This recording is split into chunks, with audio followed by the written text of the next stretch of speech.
अस्सलाम वालेकुम dear students. आज के इस टॉपिक में हम चैप्टर नंबर 2 के कॉम्प्रिहेंसिव क्वेश्चंस को सॉल्व करेंगे। ये वीडियो का पार्ट 1 है जिसमें हम फर्स्ट 3 कॉम्प्रिहेंसिव क्वेश्चन सॉल्व करेंगे। Question number 1 is how vectors can be represented graphically explain. अब आपने इसको लिखना कैसे है, ये एज इट इज बुक पे अवेलेबल है। बुक से लेके मैंने यहाँ पे आपकी आसानी के लिए हेडिंग्स बना दी हैं। सबसे पहली हेडिंग आपने जो देनी है वो आपने यही देनी है, ग्राफिकल रिप्रेजेंटेशन ऑफ वेक्टर्स की। तो फिर आप देखेंगे a vector can be represented graphically by drawing a straight line with an arrow head at one end. तो ग्राफिकल कैसे रिप्रेजेंट करते हैं, यानी आपने क्या करनी है, एक स्ट्रेट लाइन जब आप ड्रॉ करते हैं इस तरह से with an arrow head at the end, तो ये हमारे पास क्या होता है, this is called as the graphical representation of this vector. So the length of the line represent the magnitude of the vector। यानी लाइन की जो लेंथ है वो किस क्या रिप्रेजेंट करती है, वेक्टर के मैग्नीट्यूड को। while the direction of the arrow indicates the direction of the vector। यानी एरो की जो डायरेक्शन है वो क्या जिस डायरेक्शन में भी है वो क्या इंडिकेट करेगा, उसकी डायरेक्शन को इंडिकेट करेगा। सो जैसे कि लेट्स सी आपने एक लाइन ड्रॉ करनी है 4 सेंटीमीटर की, और आपने ड्रॉ करनी है टुवर्ड्स नॉर्थ। अब नॉर्थ क्या होता है, अपवर्ड डायरेक्शन में होता है। 4 सेंटीमीटर की लाइन आप कैसे ड्रॉ करेंगे, स्केल यूज करेंगे, स्केल से ड्रॉ करेंगे और नॉर्थ की तरफ, तो ये हमारे पास हो जाएगा 4 सेंटीमीटर की line towards north. While the direction of the arrow indicates, यानी ये जो डायरेक्शन इंडिकेट करता है ये किस डायरेक्शन में है, ये हमें इस बारे में इंफॉर्मेशन देता है। It's very see easy and very simple. इसके बाद है डायरेक्शन रिप्रेजेंटेशन की आपने हेडिंग देनी है। कुछ रूल्स होते हैं डायरेक्शन को रिप्रेजेंट करने के। To represent the direction two mutually perpendicular lines are required. सबसे पहले आपने दो लाइंस ड्रॉ करनी है, two mutually perpendicular lines. This line and this line, ये दो लाइंस आपके सामने, एक वेस्ट टू ईस्ट, दूसरी नॉर्थ से लेके साउथ तक।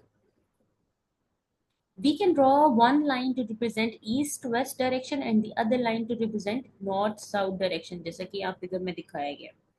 अब ये जो सेंट्रल पॉइंट होता है इसको क्या कहते हैं, the direction of vector can be given O with respect to these line. Origin के रिस्पेक्ट से आप हमेशा कोई चीज की डायरेक्शन देनी हो तो कोई ओरिजिन पॉइंट आपको चाहिए होता है, कोई स्टार्टिंग पॉइंट चाहिए होता है। तो सबसे पहले तो यहाँ पे सिर्फ 3 बातें हैं इस पैराग्राफ के अंदर, कि आपने दो लाइंस ड्रॉ करनी है जो कि एक दूसरे की म्यूचुअली परपेंडिकुलर होनी चाहिए। आप उनको नेम कैसे करते हो, आप उन्हें नॉर्थ साउथ ईस्ट वेस्ट का नाम दे लो, और फिर आपने एक ओरिजिन ड्रॉ करना है। और हमेशा डायरेक्शन ऑफ वेक्टर को ड्रॉ करने के लिए ओरिजिन होना बहुत जरूरी है। तो रिस्पेक्ट टू ओरिजिन आप किसी भी वेक्टर की डायरेक्शन ड्रॉ करते हैं। Okay, mostly we use any of the two lines. अब अगर नॉर्थ साउथ ईस्ट वेस्ट ना हो तो हम यूजुअली जब हम मैथमेटिक्स या फिजिक्स की बात करते हैं तो हम कार्टेशियन कोऑर्डिनेट सिस्टम यूज करते हैं, यानी एक्स एक्सिस और वाई एक्सिस की बात करते हैं। तो हम नॉर्थ साउथ ईस्ट और वेस्ट भी ले सकते हैं, और हम क्या ले सकते हैं, horizontal line x x head is called x axis and vertical line y y head is called y axis। the point where these axes meet is known as origin। जिस point पे ये meet करने हैं origin करते हैं, and origin is usually denoted by o। origin को हम o sign से represent करते हैं। हमने क्या किया, यहाँ एक वेक्टर ड्रॉ किया, वेक्टर एफ, जो कि कहाँ से स्टार्ट हो रहा है, उसकी टेल ओरिजिन से स्टार्ट होती है और हेडर में क्या बताता है वो किस तरफ जा रहा है।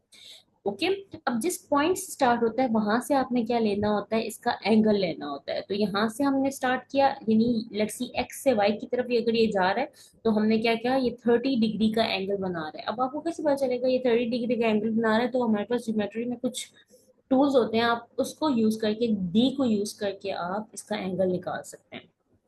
A vector is drawn starting from the origin। अभी देखिए वेक्टर को आप हमेशा कहाँ से ड्रॉ करेंगे, ओरिजिन से, of the reference axis towards the direction. तो ये हमारा रेफरेंस एक्सिस होता है उसकी डायरेक्शन में। The x direction is usually given by angle theta with X axis. तो एक्स डायरेक्शन हमेशा एंगल थीटा के साथ एक्स एक्सिस की तरफ दी जाती है। The angle with X axis is always measured from the right side. तो एंगल हमेशा राइट साइड से मेजर किया जाता है। और जो एंगल कौन के साथ, अगर ये वाई एक्सिस के साथ एंगल बना रहा होता तो हम क्या करते हैं, हमारा एरो टॉप से बॉटम की तरफ आ रहा होता। इसमें इन एंटी क्लॉकवाइज डायरेक्शन दी। Okay, the angle with X axis is always measured from right side, हमेशा राइट साइड से of X axis in the anti clockwise direction. अब ये देखें क्लॉकवाइज डायरेक्शन में नहीं आ रहा, ये एंटी क्लॉकवाइज डायरेक्शन में मूव कर रहा है। ये है यहाँ तक इसका एंड, कि हम वेक्टर्स को ग्राफिकली कैसे रिप्रेजेंट करते हैं। तो ये ग्राफिकल रिप्रेजेंटेशन है वेक्टर्स की। इसके बाद हमारे पास बहुत इजी क्वेश्चन है। Differentiate between rest and motion, speed and velocity. दोनों क्वेश्चन भी पूछे जा सकते हैं या दोनों में से कोई एक भी पूछा जा सकता है, बोर्ड अकॉर्डिंग टू बोर्ड। तो अगर आपके पास सबसे पहले रहता है differentiate between rest and motion, तो आपने एज इट इज एक पेज पे दो लाइंस लगा लेनी है, एक तरफ रेस्ट लिखना है, एक तरफ मोशन लिखना है, और उसकी आपने क्या लिखनी है, डेफिनेशन लिखनी है। आपको ये पूरा बॉक्स बनाने की जरूरत नहीं है, आपकी आसानी के लिए मैंने यहाँ बॉक्सेस बनाए।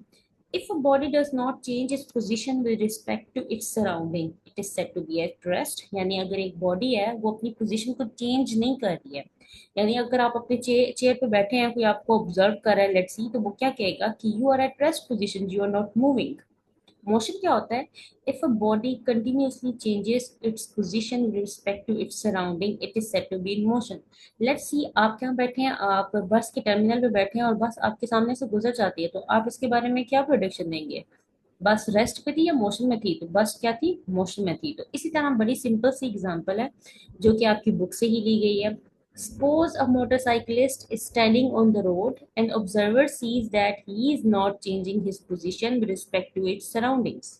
यानी सराउंडिंग जब हमारे पास क्या होती है, सराउंडिंग होती है नियर बाय बिल्डिंग, ट्री और a pole, he will say that motorcyclist is at rest. Okay, यानी जैसे दरख्त एक जगह पे खड़ा है, वो मूव नहीं कर रहा होता, पोल्स हैं, इलेक्ट्रिक पोल्स हैं, वो मूव नहीं कर रहे होते, इसी तरह मोटरसाइकिल भी मूव नहीं कर रहा था। तो इसका क्या मतलब हुआ कि the body is at rest. When the motorcyclist is driving, अब मोटरसाइकिल क्या कर रहा है, चल रहा है, तो observer will notice that he is continuously changing his position with respect to the surrounding. कि ऑब्जर्वर क्या कर रहा है, अपनी पोजीशन को चेंज कर रहा है। Then the observer will say that the motorcyclist is in motion, यानी मोटरसाइकिलिस्ट क्या कर रहा है, मोशन में है। फिर हमारे पास हमने इसका बड़ा इंपॉर्टेंट पॉइंट है इस टॉपिक का, कि रेस्ट और मोशन जो होते हैं दोनों रिलेटिव होते हैं। The state of the rest और motion of a body is always relative, यानी एक दूसरे के हमेशा रिलेटिव होते हैं। इसकी एग्जांपल देख लेते हैं। A person standing in the compartment of a moving train, यानी एक ट्रेन चल रही है और जो पर्सन है वो क्या है, खड़ा है उसके अंदर, उस कंपार्टमेंट के अंदर। तो वो क्या है, the person is at rest with respect to the passengers in the compartment. यानी जो पैसेंजर्स कंपार्टमेंट के अंदर बैठे हैं, लेट्स आप बैठे हैं और आपका दोस्त खड़ा है, तो आप क्या कहोगे कि आपका दोस्त मोशन में है? नो, आप हमेशा ये कहोगे आपका दोस्त बेशक खड़ा है, वो क्या है, रेस्ट पे है, but he is in motion. वो मोशन में कब होगा, with respect to an observer standing on the platform of the railway station. जो ऑब्जर्वर प्लेटफॉर्म पे खड़ा हुआ है उसके अकॉर्डिंग वो क्या कहेगा, the bus, because the bus is moving, so the person sitting और स्टैंडिंग इन द बस, जो पर्सन बस में बैठा हुआ है या खड़ा हुआ है, वो भी क्या है, वो भी मोशन में है। तो ये इसका डिफरेंस यहाँ पे खत्म हो जाएगा। उसके बाद आता है डिफरेंशिएट बिटवीन, इसी का पार्ट है स्पीड और वेलोसिटी में क्या डिफरेंस है। सबसे पहले आपने स्पीड की डेफिनेशन लिखनी है। डेफिनेशन क्या है, distance covered in unit time is known as speed. Velocity की displacement of the body covered in unit time is called velocity. इसके बाद आपने इसका फॉर्मूला मेंशन करना है। वेलोसिटी हमारे पास क्या होता है, वेलोसिटी इज इक्वल टू, यहाँ पे वेलोसिटी नहीं आएगा, यहाँ पे हमारे पास आएगा, यहाँ पे हम इसे चेंज कर लेते हैं, जस्ट अ मिनट। तो यहाँ पे हमने जो लिखना है वो हमने क्या लिखना है, स्पीड लिखना है हमें। तो हम यहाँ पे स्पीड लिख देते हैं, speed. Okay, so speed is equals to distance divided by time, so v is equals to s divided by t। तो हमने भी इसे v से ही रिप्रेजेंट किया है। इसी तरह वेलोसिटी क्या होता है, डिस्प्लेसमेंट डिवाइडेड बाय टाइम। अब देखिए फॉर्मूला कहाँ से आ रहा है, फॉर्मूला डेफिनेशन से ही आ रहा है। डेफिनेशन में उसने बताया displacement of a body in unit time, so displacement divided by time, ये क्या होता है हमारे पास, velocity, so velocity is v is equal to d divided by t। इस तरह स्पीड क्या होता है, स्पीड डिस्टेंस पे डिपेंड करती है। अब हमने पहले स्केलर और वेक्टर क्वांटिटी से पढ़ी थी, तब मैंने आपको बताया था distance is a scalar quantity and displacement is a vector quantity, because displacement की हमेशा डायरेक्शन होती है। सो स्पीड क्या है हमारे पास, स्केलर क्वांटिटी, और वेलोसिटी क्या है, वेक्टर क्वांटिटी है। ऐसा यूनिट ऑफ स्पीड क्या होता है, ऐसा यूनिट ऑफ स्पीड होता है मीटर पर सेकंड या किलोमीटर पर आवर।